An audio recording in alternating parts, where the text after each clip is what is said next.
யோசுவா 14:13 எல்லாரும் சேர்ந்து வாசியுங்கள்.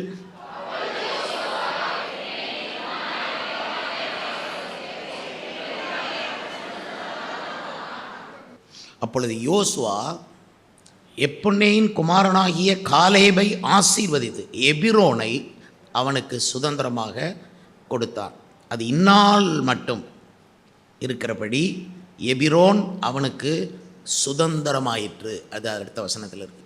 எபிரோன் அவனுக்கு சுதந்திரமாயிற்று. முன்னேற்றமே தேவசித்தம். சொல்லுங்கள்.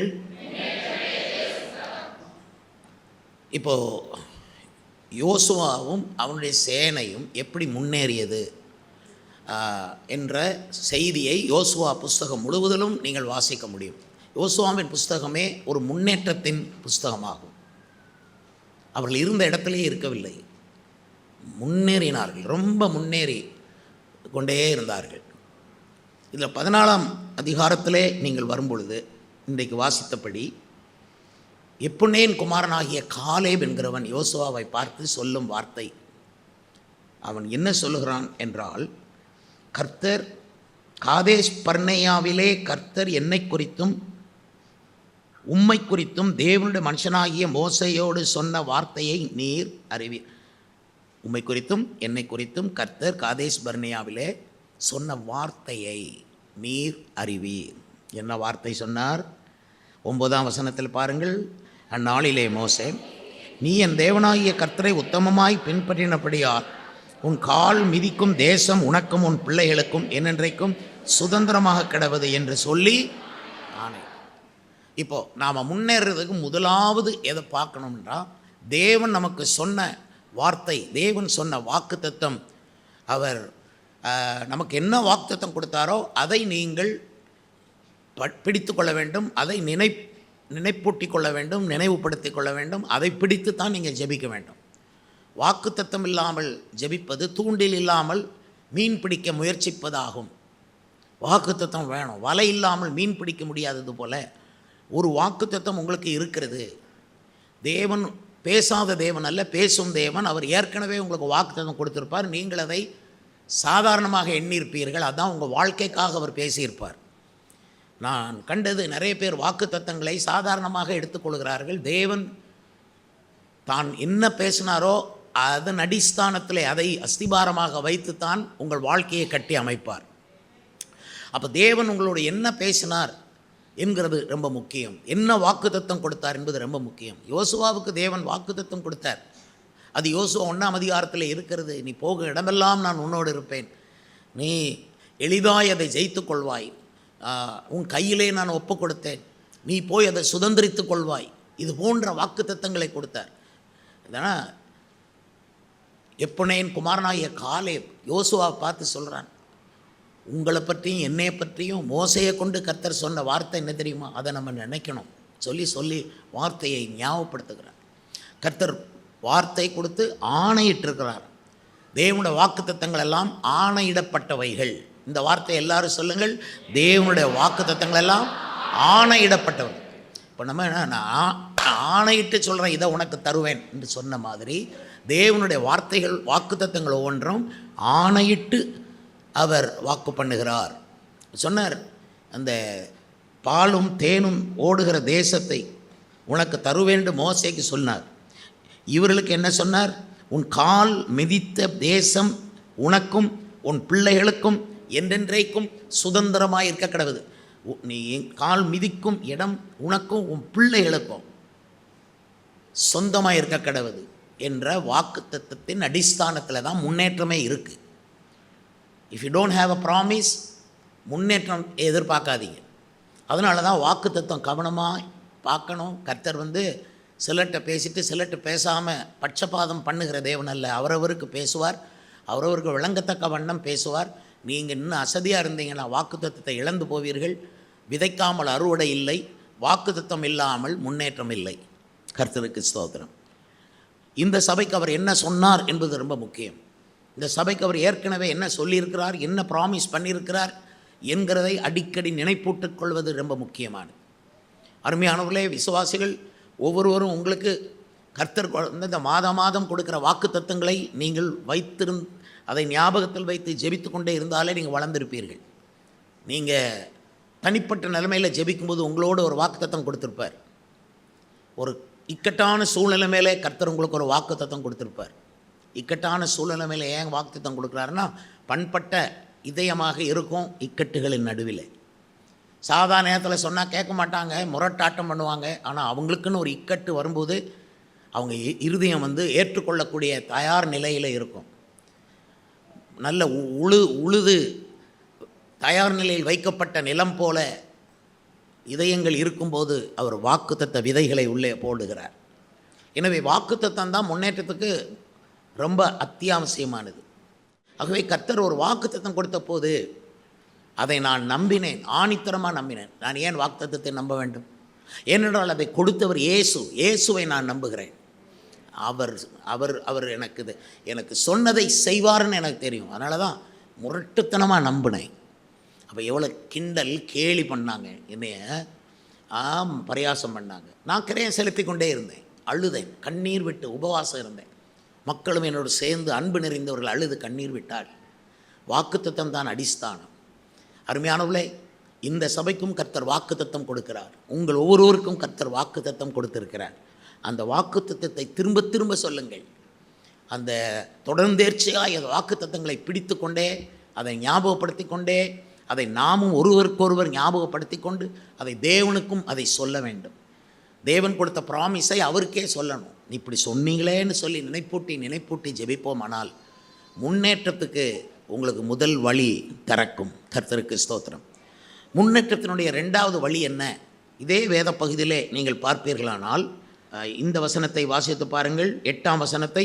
ஆனாலும் என்னோட கூட வந்த என் சகோதரர் என் ஜனத்தின் இருதயத்தை கரைய பண்ணினார்கள், நானோ என் தேவனாகிய கர்த்தரை உத்தமமாய் பின்பற்றினேன். முன்னேற்றத்துக்கு 2வது வழி என்னன்னா, மற்றவங்களை கரைய பண்ணாமல் உத்தமமாக இயேசுவை பின்பற்றுதல். இதுதான் முன்னேற்றத்துக்கு வழி. இதில் உத்தமமாக இயேசுவை பின்பற்றுதல்னு மட்டும் நான் சொல்லலை, மற்றவர்களை கரைய பண்ணாமல் அவங்கள வருத்தப்படுத்தாமல். நான் ஆண்டுகிட்ட ஆரம்பத்திலே ஜெபிச்சேன், கேளுங்க ஆண்டவரே, அடுத்த சபைகளை வருத்தப்படுத்தாமலே நான் முன்னேறணும். மற்ற சபைகள் வருத்தப்படக்கூடாது, அவங்களும் வளரணும், நான் வளரணும். நான் பிறரை பாதித்து நான் வளரக்கூடாது, பிறரை டிஸ்டர்ப் பண்ணி நான் வளரக்கூடாது. நான் என் முழங்காலில் என் ஜபத்தில் நான் வளரணும் என்று விரும்பினேன், ஜெபித்தேன். அவ்வாறே கர்த்தர் செய்தார். ஆனால் காதேஸ் பர்னேயாவிலிருந்து 12 வேவுக்காரர்களை மோசே அனுப்புகிறார். வேவு பார்த்து வாருங்கள், கானான் தேசத்தை, அது எப்படி இருக்க, வளப்பமோ அது எப்படி இருக்குது, செழிப்பாக இருக்குதா. 12 பேரும் போகிறார்கள். 2 பேர் நல்ல செய்தியை கொண்டு வந்தார். அது வளப்பமான தேசம், ரொம்ப செழிப்பான தேசம், அங்கே பெரிய பெரிய கட்டடங்கள், பெரிய பெரிய திராட்சை தோட்டங்கள் எல்லாம் இருக்கிறது என்று சொல்லி எஸ்கோல் பள்ளத்தாக்கிலே ஒரு திராட்சை குலையை வெட்டி 2 பேர் தோளில் சுமந்து வர அவ்வளோ பெரிய திராட்சை குலையெல்லாம் இருக்கக்கூடிய ஒரு செழிப்பான நாடு என்று அவர்கள் சொல்லி நல்ல செய்தியை கொண்டு வந்தார்கள். ஆனாலும் 12 பேரில் 10 பேர் நல்ல நல்ல தேசம்தான். ஆனால் அங்கே இருக்கிற ஜனங்கள், குடிகள் அரக்க வம்சத்தை சேர்ந்தவர்கள், ராட்சத புத்திரர், அவங்கள நம்ம எதிர்க்க முடியாது, ஜெயிக்க முடியாது, கானான் தேசம் நமக்கு கிடைக்காதுன்னு சொல்லி மற்றவங்களுடைய மனதை கரைய பண்ணாங்க. மற்றவங்களுடைய மனதை ரொம்ப வருத்தப்படுத்தினாங்க அல்லது அதைரியப்படுத்திட்டாங்க. இதெல்லாம் கிடைக்கிற காரியம் கிடையாதுப்பா, இதெல்லாம் நடக்காது, மோசையை நம்பி பிரயோஜனம் இல்லை, இவர் கூட்டு போகிறேங்கிறாரு, அங்கே ஏனாக்கின் புத்திரர்கள் இருக்கிறார்கள், ராட்சத பிறவியெல்லாம் இருக்குது, அங்கெல்லாம் போக முடியாதுன்னு சொல்லி இந்த 10 பேரும் இஸ்ரவேலர்கள் நடுவில் துர்ச்செய்தியை, தப்பான செய்தியை அவங்க பரவ செஞ்சாங்க. பின்பு இந்த கதையினுடைய முடிவு என்ன? இந்த தப்பான செய்தியை பரவ செய்தவங்க வாதையினால் செத்தார்கள். தேவன் சும்மா இருக்க மாட்டார், வாதையினால் செத்தார்கள். ஆனால் அந்த 2 பேர் மட்டும் நல்ல செய்தியை அறிவித்தார்கள். யாரெல்லாம்? யோசுவாவும் காலேபும் சொன்னார்கள், அதை எளிதாய் ஜெயித்து கொள்ளலாம் என்று சொல்லி அவர்கள் தேவனை உத்தமமாய் பின்பற்றி வந்தார்கள். அப்போ நீங்கள் முன்னேறதுக்கு 2வது வழி என்னென்னா, மற்றவங்களை சோர்ந்து போக பண்ணாமல், அவிசுவாசமாக அதைரியமாக பேசாமல், நீங்களே நின்று நீங்கள் முன்னேற்றத்தை விரும்பி போனீங்கன்னா உங்களுக்கு முன்னேற்றம் கட்டாயமாக வரும். அருமையானவர்களே, நீங்கள் இங்கே இயேசுவை ஆராதிக்கிறீர்கள். ஆனால் இந்த சபைக்கு வராது இருக்கிற வெளியே இருக்கிற மக்களுக்காகத்தான் நான் ரொம்ப பாரப்படுகிறேன். உங்களுக்கா நீங்கள் எப்படியாவது தப்பிச்சிருவீங்க. ஏன்னா ரட்சிக்கப்பட்டீங்க, ஞானசானம் எடுத்துட்டீங்க, பரிசுத்தாய் பெற்றுட்டீங்க, நல்ல சபையை கண்டுட்டீங்க. பிசாசு உங்கள்கிட்ட வாலாட்ட முடியாது, வியாதி உங்கள்கிட்ட வராது, டாக்டருக்கு உங்கள் பணம் போகாது. இதெல்லாம் எனக்கு தெரியும். ஆனால் வெளியில் இருக்கிற மக்களுக்காக நான் ரொம்ப வருத்தப்படுறேன். ஆண்டவருக்கு ஸ்தோத்திரம். பழைய ஏற்பாட்டில் அது இருந்தது. துர்ச்செய்தி சொன்னவர்கள் 10 பேரும் வாதையினால் செத்தார்கள் அப்படின்னு. அது மோசே வாதை வரட்டும்னு அவன் ஜெபம் பண்ணலை, அது கர்த்தராக பார்த்து செஞ்சது. அதனால் வாதை வந்தால் எனக்கும் அதுக்கும் சம்மந்தமே கிடையாது. ஆண்டவருக்கு ஸ்தோத்திரம். ஆனால் நான் இன்றைக்கும் உங்களுக்கு சொல்கிறேன், இதை ஒன்று செய்வார்னு கர்த்தர் உங்களுக்கு ஒரு வாக்கு கொடுக்கும்போது நீங்கள் இதெல்லாம் எங்கே நடக்க போகுதுன்னு நீங்கள் உங்கள் வீட்டுக்குள்ளே பேசுனீங்கன்னா அதுதான் பெரிய தப்பு. முன்னேற்றத்தை நீங்களே தடுக்கிறீங்க. கர்த்தர் சொன்னதை கட்டாயம் அவர் செய்வார். அல்லேலூயா. அந்த 2 பேர் யோசுவாவும் காலேபும் சொன்னாங்க, நாம் போம், அதை எளிதாக ஜெயித்து கொள்ளலாம்டாங்க. பாருங்கள், அந்த வார்த்தை தான் உங்களுக்கு இருக்கணும் உங்கள் வாயில். நீ எதாக இருந்தால், உங்களுக்கு ஒரு வேலையா, பிள்ளைகளோட திருமணமா, உங்கள் குடும்ப முன்னேற்றமா, நீங்கள் எல்லாத்துலேயும் முன்னேறணும். வேலை இல்லாமலே சும்மா இருக்க முடியாது. முன்னேற்றம் வேணும். ஆண்டவருக்கு ஸ்தோத்திரம். வாலிபர்கள் முன்னேறணும். அவங்களுக்கு எவ்வளோ கனவுகள் இருக்கும். வாலிபர் பிள்ளைகள் எத்தனை கனவுகள் இருக்கும். ஒவ்வொருத்தங்களும் பெருசாக கனவு கண்டிருப்பாங்க. பெருசாக நான் அப்படி வரணும், இப்படி வரணும், இப்படி வரணும். அதுக்கு தான் நான் வழி சொல்கிறேன். கர்த்தருடைய வாக்குத்தத்தத்தை நம்பு, அதுதான் அடிஸ்தானம். 2வது, இன்னொருத்தங்கள்கிட்ட போய் யார்கிட்டையாவது இது எங்கே நடக்க போகுதுன்னு சொல்லிடாத. நீ இன்னொருத்தர் மனசை சோர்ந்து போக வச்சிடாத. கர்த்தர் ரொம்ப கவனமாக கவனித்து கொண்டு வர்றார். தேவ சபைக்கு வராமல் யாரையும் தடுத்துறாதீங்க. இதை பாருங்கள், சபை போய் நானும் பார்த்தேன், என்ன கிடைச்சது, இப்படி சொல்கிறவங்கெல்லாம் வாதையினால் செத்தார்கள். ஆனால் கர்த்தருடைய வாக்குத்தத்தத்தை நம்பி சரியா அவரை உத்தமமாக பின்பற்றினவங்க முன்னேறுறாங்க. அதில் 12 பேரில் 2 பேர் தான் முன்னேறினாங்க, யோசுவாவும் காலேபும். பார்த்துக்கொள்ளுங்க, அந்த 2 பேரில் உங்கள் பேரும் இருக்குது. கர்த்தருக்கு ஸ்தோத்திரம். நீங்கள் ஒன்று யோசுவாவாக இருக்கணும் அல்லது காலேபாக இருக்கணும். ஆண்டவருக்கு ஸ்தோத்திரம். அந்த ஸ்பிரிட்டு சொல்கிறேன், யோசுவாவின் ஆவி, காலேபின் ஆவி, உத்தமமாய் பின்பற்றுகிற ஒரு தன்மை உங்களுக்கு இருந்தால் கட்டாயம் முன்னேறிடுவீங்க. நீங்கள் முன்னேறுவதற்கு, எல்லாத்துலேயும் முன்னேறுவதற்கு 3வது வழி என்ன அப்படின்னா, அருமையானவர்களே, யோசுவாவின் புஸ்தகம் 14ஆம் அதிகாரம் 7ஆம் வசனத்தை வாசிப்போமா? தேசத்தை வேவு பார்க்க கர்த்தரின் தாசனாகிய மோசே என்னை காதேஸ் பர்னேயாவில் இருந்து அனுப்புகிற போது எனக்கு 40 வயதாக இருந்தது. என் இருதயத்தில் உள்ளபடியே அவருக்கு மறு செய்தி கொண்டு வந்தேன். நீங்கள் முன்னேறுவதற்கு உரிய இந்த 3வது வழி என்னென்னா, சூழ்நிலைமையை பார்க்காம உங்கள் இருதயத்தில் நீங்கள் என்ன வச்சுருக்கிறீங்களோ அதன்படி நீங்கள் வெளியிடணும். இப்போ விளக்கி சொல்கிறேன். இப்போ பாருங்கள், நம்முடைய இருதயம் ஒரு பொக்கிஷம். அதில் நீங்கள் இயேசுனுடைய அன்பை விதைக்கிறீங்க, உள்ளே போய் சேர்த்து வைக்கிறீங்க. இயேசுனுடைய வசனத்தை சேர்த்து வைக்கிறீங்க, விசுவாசத்தை சேர்த்து வைக்கிறீங்க. மனதின் அடிப்படையில் இயேசுவை ஸ்ட்ராங்காக நம்புறீங்க. இப்போ நீங்கள் வெளியே போகிறீங்க. வெளியே போகும்போது அங்கே ஏகப்பட்ட பிரச்சனை வருது, அங்கே ஏகப்பட்ட புயல் வருது, அங்கே ஏகப்பட்ட நாய்கள் குலைக்குது, அங்கே ஏகப்பட்ட துன்மாக்கள் கொக்கரிக்கிறாங்க. இதெல்லாம் இருந்தாலும் நீங்கள் அந்த சூழ்நிலைமையை பார்க்கக்கூடாது. எதைத்தான் பார்க்கணும்? உங்கள் இதயத்தில் என்ன சேர்த்து வச்சுருக்கீங்களோ அதன்படி நீங்கள் வாழணும், அதன்படி நீங்கள் பதில் பேசணும். இப்போ அங்கே நிறைய பேர் உங்களுக்கு இடைஞ்சல் பண்ணுவாங்க. இடைஞ்சல் பண்ணுறவங்களுக்கு நீங்கள் ரியாக்ட் பண்ணாமல் இருதயத்தில் என்ன இருக்குது, நீங்கள் இயேசுவை உள்ளே கொண்டு வந்திருக்கீங்க, பரிசுத்தாவியை உள்ளே வச்சுருக்கீங்க, விசுவாச விதைகள் உங்களுக்கு உள்ளே இருக்குது. இதை உங்களுடைய இதயத்தில் கர்த்தர் நிறைய நல்ல விதைகளை போட்டிருக்கார். உங்களுடைய இருதயம் ஒரு நல்ல நிலம், அதில் நிறைய விதைகளை போட்டிருக்கார். உங்களுடைய இருதயம் ஒரு நல்ல நிலம், அதில் மறைந்திருக்கிற ஒரு பொக்கிஷத்தை உள்ளே ஒளிச்சு வச்சுருக்கார். நீங்கள் சூழ்நிலைமை தக்கப்படி பேசாமல் இதயத்துக்கு தக்கப்படி பேசணும். உங்கள் இதயம் என்ன சொல்லுது செக் பண்ணி பேசணும். இப்போ நீ இங்கேருந்து மதுரைக்கு போகணும், அங்கே நான் உன்னை பயன்படுத்த போகிறேன்னு கர்த்தர் சொல்கிறாரு.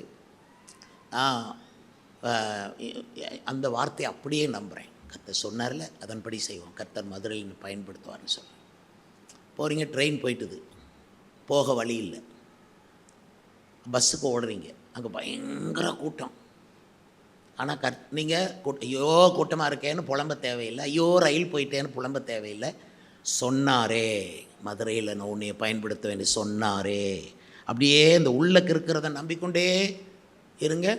உங்களுக்குன்னு கர்த்தர் ஒரு வழியை திறப்பார். அல்லேலூயா. உங்களுக்குன்னு ஒரு ஸ்பெஷல் பஸ்ஸை விடுவாங்க. Something will happen that you will go to Madurai. அந்த இலக்கை நீங்கள் அடைவதற்கு சம்திங் கர்த்தர் செய்து காரியத்தை ஒழுங்குபடுத்தும். நீங்கள் உங்களுக்கு இருக்கிற சூழ்நிலைமே பார்க்காதீங்க. இதயத்தில் என்ன விதைக்கப்பட்டிருக்குது உள்ள. இன்றைக்கி நாங்கள் பேசுகிற வசனமெல்லாம் உங்கள் இதயத்தில் விதைக்கப்பட்ட விதைகளாக இருக்குது. பரலோக ராஜ்யமே உங்கள் இதயத்தில் மறைந்திருக்கிற ஒரு பொக்கிஷமாக இருக்குது. இப்போ பாருங்கள், பவுல் சொல்கிறாரு, நான் புரஜாதிகளுக்கு இயேசுவை பிரசங்கிக்கும்படிக்கு இந்த இயேசுவை எனக்கு அவர் வெளிப்படுத்த சித்தமாக இருந்த போது அப்படிங்கிறார். இயேசு எங்கே வெளிப்பட்டார்? பவுலுக்கு முதல்ல அவர் உள்ளே வெளிப்படுத்தப்பட்டார். அதனால் உள்ளுக்கு இயேசு வெளிப்படுத்தப்பட்டபடினால அவர் யூதர்களுடைய பிரச்சனையும் அவர் பொருட்படுத்த மாட்டார், புரஜாதிகளுடைய பிரச்சனையும் பொருட்படுத்த மாட்டார். பெரிய அகரிப்பா ராஜாவாக இருக்கலாம், பெஸ்துவாக இருக்கலாம், பெரிய பெரிய ராஜாக்களும் கவலைப்பட மாட்டார். இவர் உள்ளுக்கு என்ன தேவன் சொன்னாரோ அதுதான் நடக்கும்னு அவருக்கு தெரியும். உங்கள் இதயத்தில் பாருங்கள், கர்த்தர் நிறைய விசுவாச விதையை விதைச்சிருக்கிறார். சூழல் இப்படி பார்க்காதீங்க. அது மழை பெஞ்சாலும், வெயில் அடித்தாலும், சோதனைகள் வந்தாலும், கொரோனா வந்தாலும் உங்களை கர்த்தர் கொண்டு போகிற முன்னேற்றத்தில் கொண்டு போய்த்தான் தீருவார் என்பதை நீங்கள் அறிந்திருக்கணும். அதுதான் நடக்க போகுது. அதான் அவன் காலேப் சொன்னான், எங்கள் இருதயத்தில் உள்ளபடியே உமக்கு உத்தரவு கொண்டு வந்தேன். எதன்படியே உத்தரவு கொண்டு வந்தேன்? நான் கண்ட உத்தரவுகளை கொண்டு வரல. அங்கே பெரிய ஏனாக்கின் புத்திரரை கண்டேன், அங்கே பெரிய எதிர்ப்பை கண்டேன், இதை கொண்டு வரல. ஏற்கனவே என் இருதயத்தில் பதிச்சு வச்சுருக்கிறேன். என் தெய்வம் பெரியவர், சர்வ வல்லவர் பெரியவர், எனக்காக யுத்தம் பண்ணுகிறவர் பெரியவர், சேனைகளின் கர்த்தர் பெரியவர் என்று எனக்குள்ள ஸ்ட்ராங்காக நான் போட்டிருக்கேன். என் இருதயத்தின்படியே உமக்கு நல்ல செய்தியை கொண்டு வந்தேன். நாம் அதை போய் எளிதாய் ஜெயித்து கொள்ளலாம் என்று கொண்டு வந்தேன்னு சொன்னான். முன்னேறுவதற்கான வழி, மூணாவது வழி இதுதான். உங்கள் இருதயத்தை நல்ல வசனங்களால் நிரப்பிக்கொள்ளுங்க, நல்ல செய்தியினால் நிரப்பிக்கொள்ளுங்க, முழு நிச்சயமாக நிரப்பிக்கொள்ளுங்க. கர்த்தருக்கு ஸ்தோத்திரம். நீங்கள் சொல்லணும், எனக்கு ஆசீர்வாதங்கள் முழு நிச்சயமாய் நடக்கும், அதில் சந்தேகம் துளியும் இல்லைன்னு உங்கள் இருதயத்தை பார்த்து சொல்லுங்கள். உங்களுடைய இருதயத்துக்குள்ளே விசுவாசத்தை வளர்த்துக்கிடுங்க. உங்கள் இருதயத்துக்குள்ளே பரிசுத்தாவியினுடைய அபிஷேகத்தை நல்லா வளர்த்துக்கொள்ளுங்க. நானும் என்னையை சுற்றி நிறைய பேர் பல சூழ்நிலைமே காட்டினாங்க. ஆனால் எனக்குள்ளே இருந்த அந்த அபிஷேகமும், அந்த தரிசனமும், அந்த வாக்குத்தத்தமும், அந்த இயேசு கிறிஸ்து உள்ளத்தில் எனக்கு வைத்திருந்த அந்த அன்பும், அதுதான். அதை வச்சே முன்னுக்கு போனேன். அதனால் நான் கொஞ்சம் முன்னேறினேன். இன்னும் நான் முன்னேறணும். கர்த்தருக்கு ஸ்தோத்திரம். அதே மாதிரி நீங்கள் உங்கள் இருதயத்தில் ஒரு வீட்டை கட்டி வச்சுருப்பீங்க, உங்கள் பிள்ளைகளுடைய நல்வாழ்க்கையை கட்டி வச்சுருப்பீங்க, இயேசுவை நம்பி இதயத்துக்குள்ளே ஒரு விருப்பத்தை கட்டி வச்சுருப்பீங்க. அந்த விருப்பத்தின்படி தான் கர்த்தர் நடத்துவாரே தவிர தயவு செய்து சூழ்நிலைமையை பார்க்காதீங்க. சூழ்நிலைமையை பார்த்து அவன் சொன்னான் இவன் சொன்னான்னு கேட்டீங்க, நீங்கள் முன்னேற மாட்டீங்க. இதயத்தில் உள்ளபடியே முன்னேற போகிறீங்க. கர்த்தருக்கு ஸ்தோத்திரம். நாலாவது, நீங்கள் முன்னேறணும், எல்லாத்துலேயும் முன்னேறணும். இப்போ மறுபடியும் சொல்லுங்கள், நான் முன்னேறுவதே தேவ சித்தம் அப்படி சொல்லுங்கள். பாருங்கள், அவனுக்கு காலேபுக்கு 85 வயசு வரைக்கும் அதே பலன் இருந்தது. அவனுக்கு இருந்த பலன் எப்படிப்பட்ட பலன்னா, யுத்தத்துக்கு போக்குவரத்து. சில பேர் யுத்தத்துக்கு போவாங்க, திரும்பி வர மாட்டாங்க, அம்பு எய்யப்பட்டு செத்து போவாங்க யுத்த காலத்திலேயே. இவர் என்ன வார்த்தை பேசுகிறார் பாருங்கள், யுத்தத்துக்கு போக்கும் வரத்தம், போவேன் வருவேன் போவேன் வருவேன் போவேன் வருவேன்றார்.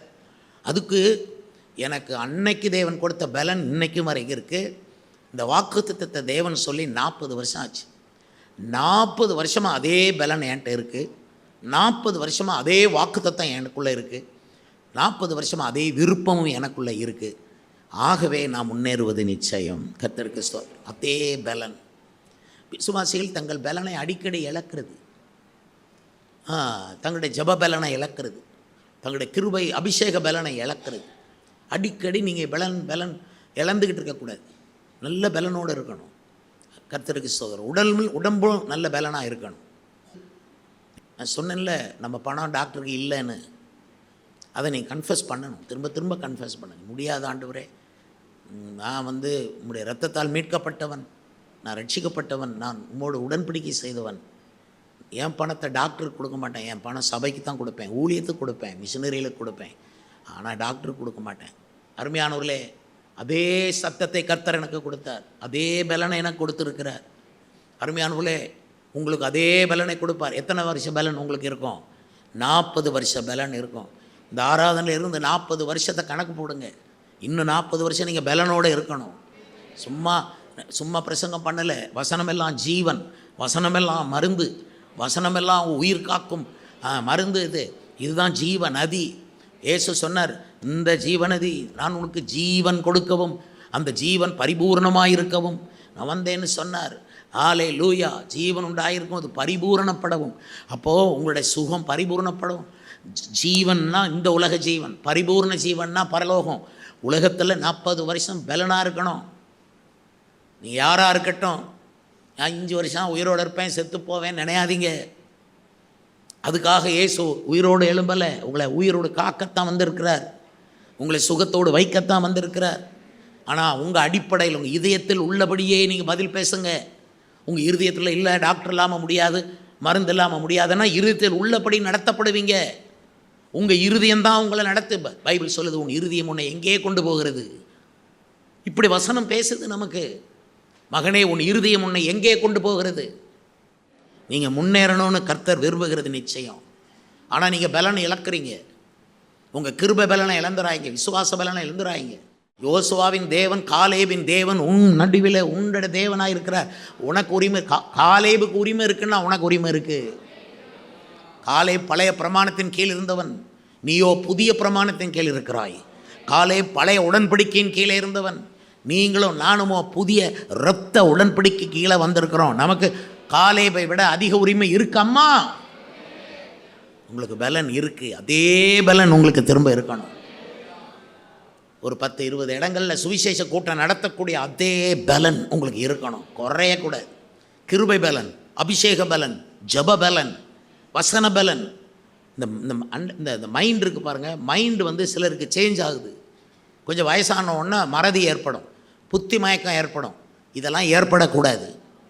ஆண்டவருக்கு ஸ்தோத்திரம். உலகத்தவர் சொல்லுவாங்க 60க்கு மேலே கிறுகிறுப்பும்பாங்க. 60 வயசுக்கு மேலேன்னா கிறுகிறுப்பாங்களாம். ஏன்னா அவன் ரட்சிக்கப்படலை, கிறுகிறுப்பான். நம்ம ஏன் கிறுகிறுக்கணும்? காலேப் சொன்னான், அதே பலன் எனக்கு இருக்குது. நீங்களும் சொல்லுவீங்க பாருங்க. இன்னும் ஒரு 10-20 வருஷம் கழித்து கேட்டாலும், பாஸ்டர் அன்னைக்கு சொன்னீங்க அதே பலன் எனக்கு இன்னும் இருக்குது. ஹல்லேலூயா, ஹல்லேலூயா. கர்த்தரை மகிமைப்படுத்துங்க. ஹல்லேலூயா. சில பேர் நான்லாம் சுகம் நிறைய செஞ்சாச்சு, முடிச்சாச்சு, பார்த்தாச்சு, பிள்ளை கல்யாணம் ஆச்சு, பார்த்தாச்சு, பேர பிள்ளையும் பார்த்தாச்சு, உட்காந்துருவோம். சபை பெட்டி நிச்சயம். ஆனால் உண்மையிலே சொல்கிறேன், நான் கொஞ்சம் காலம் அடக்கமே இந்த சபையில் வைக்கக்கூடாது. நோ அடக்க ஆராதனை. வேறு எல்லா ஆராதனையும் வைங்க, எக்ஸப்ட் அடக்க ஆராதனை. தேவனுக்கு ஸ்தோத்திரம். ஜீவனுள்ள தேவன், உயிர் உள்ள தேவன், உயிர் தெழுந்த தேவன். ஈஸ்டரை கொண்டாடுறது பெருசு இல்லை சார், அதை விசுவாசிக்கிறது பெருசு. அன்னைக்கு கர்த்தர் என்கிட்ட பேசும்போது எனக்கு இருந்த அதே பலன் எனக்கு இப்போ இருக்குன்னு உங்களுக்கு சொல்ல முடியுமா? ஸ்தோத்திரம். நீங்கள் சொல்லணும், 40 வருஷம் அதே பலன் எனக்கு இருக்குன்னு சொன்னால் தான் ஓடி ஆடி உழைப்பீங்க, ஓடி ஆடி சம்பாதிப்பீங்க. என்ன ஒரு இடத்துலையே உட்காந்துனா சொன்ன பற்றிலா சபக்குழி தான், அது வேண்டாம், ஓடுங்க. கர்த்தருக்கு ஸ்தோத்திரம். அல்லேலூயா. அதனால் உங்கள் பலனை பெருக்குங்க, உங்கள் பலனை கூட்டுங்க, ஜப பலனை கூட்டுங்க, உபவாச பலனை கூட்டுங்க, அபிஷேக பலனை கூட்டுங்க. கர்த்தர் உங்களை உடம்பு பலத்தையும் நிறையா கொடுப்பார், மனபலமும் கொடுப்பார் உங்களுக்கு. பிரதர் எதை இழந்தாலும் பரவாயில்ல பிரதர், மனபலம் இழக்கவே கூடாது. அல்லேலூயா, அல்லேலூயா, அல்லேலூயா. மனதில் ரொம்ப ஸ்ட்ராங்காக இருக்கணும். நம்ம கர்த்தர் சொன்னதை செய்வார்னு ஸ்ட்ராங் மைண்டு. என்னத்தை செய்ய போகிறாருன்னு சொல்லிடாதீங்க, பெட்டி நிச்சயம். ஆனால் கர்த்தர் நான் எனக்கு சொன்னதை நிறைவேற்றியே தீருவார். நாம் அதை எளிதாய் ஜெயித்து கொள்ளலாம். ஏன்னா இதை நம்மளாக போய் செய்கிறதில்லை, பரிசுத்தாவின் பலத்தில் செய்கிறதுனால நம்ம கர்த்தருடைய கையில் உள்ள ஒரு கருவி மட்டுமே. ஹல்லேலூயா, ஹல்லேலூயா, ஹல்லேலூயா. ஒரு பெரிய பானை நிறைய சோறு இருக்குது, ஒரு அகப்பையை உள்ள அள்ளி எடுக்கிறாங்க. நம்ம வெறும் அகப்பை தான் அள்ளி எடுத்து பரிமாறலாம். ஆனால் அகப்பை நின்றுக்கிட்டு எனக்கு பலன் இல்லை, நாள முடியலைன்னு அகப்பை சொன்னதுன்னா அந்த அகப்பையை நேர நாளெலாம் எங்கே வைப்பேன்? கீழே நெருப்புக்கு தக்க தக்க தக்க தக்க தக்கன்னு எரியுது. ஏய் உனக்கு முடியலையா, எரிஞ்சு போ. ஆண்டவருக்கு ஸ்தோத்திரம். நம்ம எல்லாரும் கர்த்தருடைய கையில் உள்ள ஒரு கருவி. எல்லாரும் கையை வைத்து சொல்லுங்கள், நான் இயேசுவின் கையில் உள்ள ஒரு கருவியாக இருக்கிறேன். அவர் உயிரோடு இருக்கிறதுனால் நானும் சுகத்தோடு இருப்பேன். என் பலன் மாறாது. உறுதியான மனபலன் எனக்கு உண்டு. நான் முன்னேறுவது தேவ சித்தம். கைகளை போடுங்க. 5வது கடைசியாக நீங்கள் முன்னேறணுமானா என்ன செய்யணும்? வாசிங்க 14ஆம் அதிகாரத்தில் 12ஆம் வசனம் வாசிங்க. ஆகையால் கர்த்தர் அந்நாளிலே சொன்ன இந்த மலைநாட்டை எனக்கு தாரும், அங்கே ஏனாக்கியரும் அரணிப்பான பெரிய பட்டணங்களும் உண்டென்று நீர் அந்நாளிலே கேள்விப்பட்டீரே. கர்த்தர் என்னோடு இருப்பானானால் கர்த்தர் சொன்னபடி அவர்களை துரத்தி விடுவேன் என்றான். அடுத்த வசனம். அப்பொழுது யோசுவா எப்புனேயின் குமாரனாகிய காலேப்பை ஆசீர்வதித்து எபிரோனை அவனுக்கு சுதந்திரமாக கொடுத்தான். சரி, கடினமான மலை நாட்டை கேட்குறான். கர்த்தர் அந்நாளிலே சொன்ன இந்த மலை நாட்டை எனக்கு தாரும், அங்கே ஏனாக்கியரும் அரணிப்பான பெரிய பட்டணங்களும் உண்டென்று நீர் அந்நாளிலே கேள்விப்பட்டீரே. பாருங்க, பெரிய கடினமான ஒரு மலை நாடு. அந்த நாட்களில் மலை நாட்டில் போய் யுத்தம் பண்ணி ஜெயிக்கிறது கஷ்டம். ஏன்னா மலை நாட்டில் உள்ளவங்க தான் இந்த ஏனாக்கின் புத்தர், ரொம்ப வளர்த்தியான ராட்சத புத்திரர்கள் மாதிரி இருப்பாங்க. அவங்க வச்சிருக்கிறதெல்லாம் இரும்பு ரதங்கள். அந்த மலைகளில் இவங்க வந்து பள்ளத்தாக்கில் போய் யுத்தம் பண்ணுவாங்க இஸ்ரவேலர்கள். அவங்க மலைகளில் இருந்து இறங்கி அம்புகளை எய்வாங்க. ரொம்ப கஷ்டம். ஆனால் நம்ம கர்த்தர் மலைகளின் தேவன் மட்டுமல்ல, பள்ளத்தாக்கின் தேவனும் கூட. பள்ளத்தாக்கின் தேவன் மட்டுமல்ல, மலைகளின் தேவனும் கூட. அங்கேயும் ஜெயிப்பார், இங்கேயும் ஜெயிப்பார். கர்த்தருக்கு ஸ்தோத்திரம். அப்போது காலேப் கேட்குறான் யோசுவாட்ட, எனக்கு அந்த கடினமான மலை நாட்டை எனக்கு தாங்க. அங்கே ஏற்கனவே ஏனாக்கியர்கள் பெரிய பெரிய ராட்சத புத்தரில் இருக்கிறார்கள் எனக்கு தெரியும். ஆனால் கர்த்தர் என்னோடு இருப்பாரானால் நான் அவர்களை துரத்தி அந்த நாட்டை நான் பிடிப்பேன் அப்படிங்கிறான். நீங்கள் முன்னேறணும்னா என்ன செய்யணும்னா, இதுவரை நீங்கள் செய்திராத ஒரு கடினமான ஒன்றை செய்ய தீர்மானியுங்கள். அப்போ தான் முன்னேறுவீங்க. ரொம்ப எதிர்ப்பு எந்த ஊரில் இருக்கோ அங்கே போய் சுவிசேஷ கூட்டத்தை நடத்தணும். எந்த மனுஷன் என் வீட்டில் ஜபத்துக்கு வந்து உன்னை கொண்டு போடுவேன்னு சொன்னான், அந்த வீட்டில் போய் என்னங்க இயேசு உங்களை ஆசீர்வதிக்கிறார் அப்படின்னு சொல்லி ரொம்ப கடினம். உங்களுக்கு திக்கு திக்கு திக்குங்கும். ஆனாலும் தாண்டி கடினமானது, அங்கே தான் முன்னேற்றம் இருக்குது. ஸோ முன்னேறுவதற்கு தேவன் கொடுத்த வார்த்தையை நம்புங்க, வாக்குத்தத்தத்தை நம்புங்க. 2வது, இதயத்தில் நிறையா விசுவாசத்தை சேர்த்து வைங்க. அதை நம்புங்க, எனக்கு கர்த்தர் செய்வார்னு. இதயத்தில் உள்ளபடியே நீங்கள் பேசுங்க, அது நடக்கும். கர்த்தருக்கு ஸ்தோத்திரம். அருமையானவர்களே, நீங்கள் பிறரை வருத்தப்படுத்தாமலோ பிறரை அவிசுவாச வார்த்தை சொல்லி கரைய பண்ணாமலோ நீங்கள் உத்தமமாய் அவரை பின்பற்றுங்கள். 40 வருஷம் இருந்த பலனும் உங்களுக்கு இன்னும் இருக்கும்படிக்கு உங்களுடைய பலனை புதுப்பித்து கொள்ளுங்கள். நீங்கள் கடினமான ஒன்றை கேளுங்கள். அப்பொழுது பார்த்தீங்கன்னா அது கஷ்டமாக தெரியும். ஆனால் அதை எட்டி பிடிச்சிட்டிங்கன்னா அதுக்கப்புறம் திரும்பி பார்ப்பீங்க, டே அப்பா எவ்வளவு முன்னேறிட்டேன் அப்படின்னு நீங்கள் சொல்லுவீங்க. கர்த்தர் உங்களை முன்னேற்றமான சிகரத்தில் கொண்டு வச்சிருக்கிறதை பார்ப்பீர்கள். எழும்பி நின்று ஜெபிப்போம். பரிசுத்தமுள்ள பிதாவே, நன்றி பிதாவே, நன்றி ஸ்தோத்திரம். யோசுவாவின் தேவன் எங்கள் தேவனாய் இருக்கிறீர். யோசுவாவை அழைத்தவர் எங்களை அழைத்திருக்கிறீர். காலேபை அழைத்தவர் எங்களை அழைத்திருக்கிறீர். காலேபுக்கு 40 வருடமாய் அதே பலன் இன்னையில் இருந்து இந்த பிள்ளைகளுக்கு அதே பலன் இருக்கணும். ஆண்டவர், பலன் குறுகி போகக்கூடாது. அது ஸ்திரீகளானாலும் புருஷர்களானாலும் அதே பலனில் இருக்கணும். அடியான் ஜெபிக்கிறேன், எல்லா வாலிபர்களும் வாலிப பிள்ளைகளும் உம்முடைய சுவிசேஷத்தை வல்லமையாய் பிரசங்கிக்கும்படி அவர்களுக்கு நல்ல பயிற்சி உண்டாகட்டும். எழும்பி பிரகாசிக்கட்டும். அவர்கள் எழும்பி பிரசங்கம் பண்ணட்டும். கர்த்தாவே, இந்த சபை எழுப்புதலடைந்த சபையாக இருக்கட்டும். இந்த சபை வளர்ந்து பெருகுகிற சபையாக இருக்கட்டும். யோசுவாவின் தேவனே, எங்கள் நடுவிலே அசைவாடும் ஆண்டவரே, எல்லா துதி கன மகிமை உமக்கு செலுத்துகிறோம். எங்களை குறித்து உம்முடைய சித்தம் என்ன என்று கேட்டால் நாங்கள் முன்னேறுவதே உம்முடைய சித்தம். அல்லேலூயா.